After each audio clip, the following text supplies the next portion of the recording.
Vice Comedy Bar pinuntahan ni Ryan Bang, Ayon Perez sumunod, iba pang mga sikat na personalidad nagpakita ng suporta.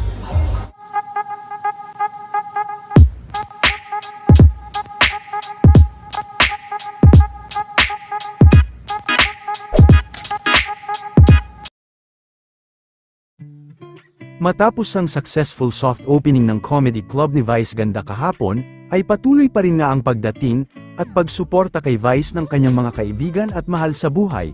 Isa sa mga nagpunta ngayong araw ay sina Ryan Bang, at ang fiancé nito na si Paula. Maging si Ayon Perez ay nagbahagi din ng larawan na ito ay nasa nasabing comedy club.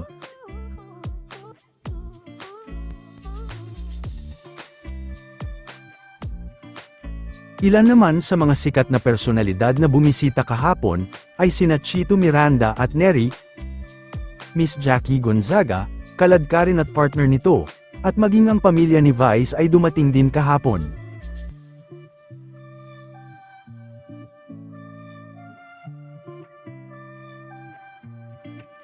Nagkaroon naman kanina ng general meeting sila Vice at ang mga performer ng Vice Comedy Club. Patunay na very hands-on si Vice sa kanyang bagong business.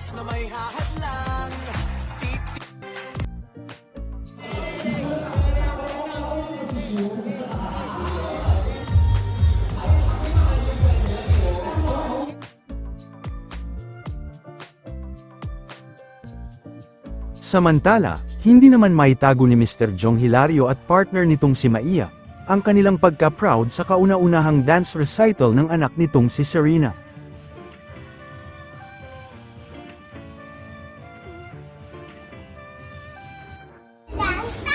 Sino magandang tao? Sino? Ay, siya! Pilibre ko